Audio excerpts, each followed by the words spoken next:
Hey guys, welcome to my channel, and today I will be painting on these 4 wooden panels, and I will be painting 4 different elements on each one of them. So today I am painting the element fire on one panel, and I will be making the rest of the 3 panels in my next videos. So subscribe to my channel and watch every single video if you want to see me paint on these panels.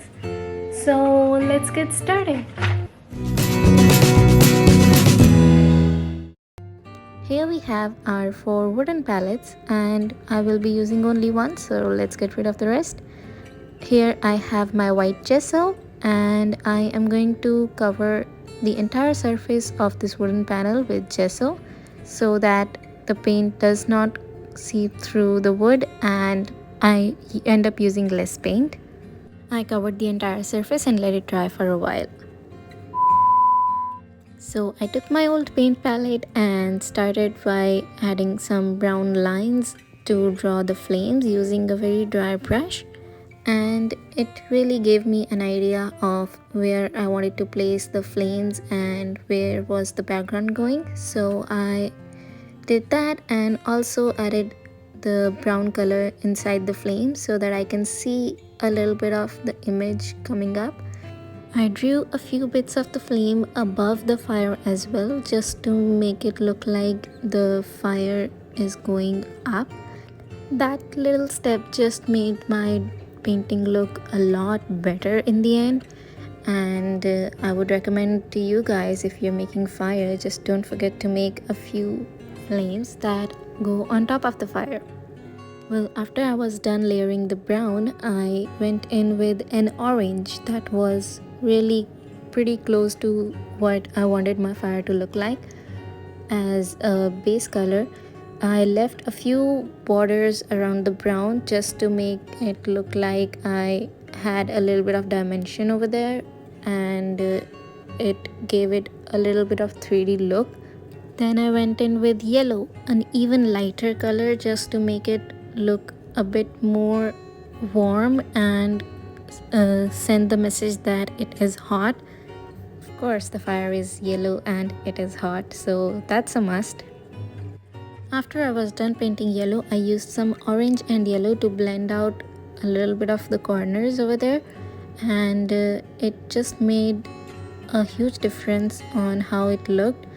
Even though it didn't look quite different yet, it just looked like I painted an orange, but it was really worth it, because when I go further into this painting and paint a yellow on top, it really pops out.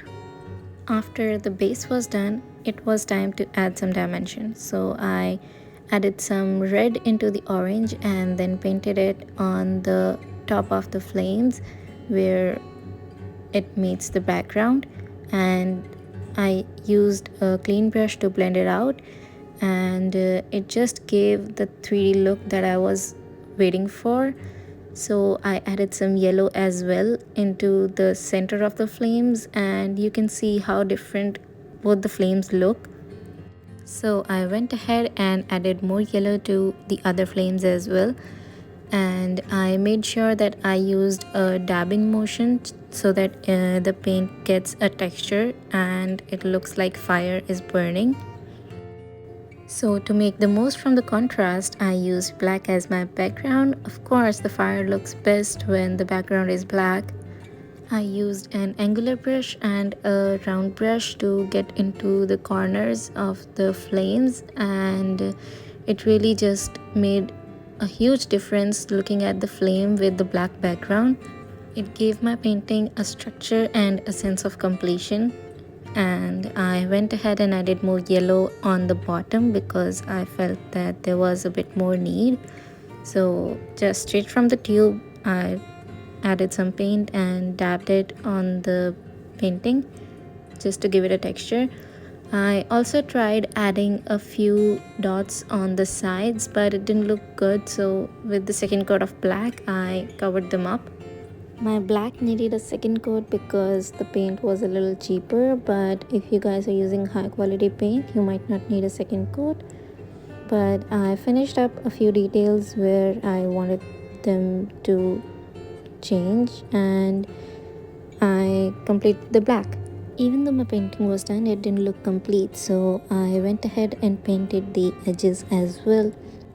I did not used to prioritize painting the edges, but when I first did it, I saw that how big of a difference it makes on a painting, because it just gives a sense of completion on the sides as well. And even though we are looking from the sides, it still looks like the painting, and it makes a lot of difference. So if you guys have not been painting your edges, please start doing it. It just provides a whole dimension to the painting. I used a small paint tube to lift up my canvas so that I can paint the edge, but it didn't work, so I just used my hands to pick it up and painted the edge as much as I could. And then I used the tubes to dry the edges because I didn't want the edges to stick to the bottom. So I used 2 tubes and placed my painting on it so that it can dry. So here it is. Fire is completely ready and painted. It still needs a little bit more time to completely dry, but yeah, it's all done. And if you guys want me to paint on these 3 wooden panels, please subscribe to my channel and like this video, and I will be back with my next element in the next video. Until then, see you later.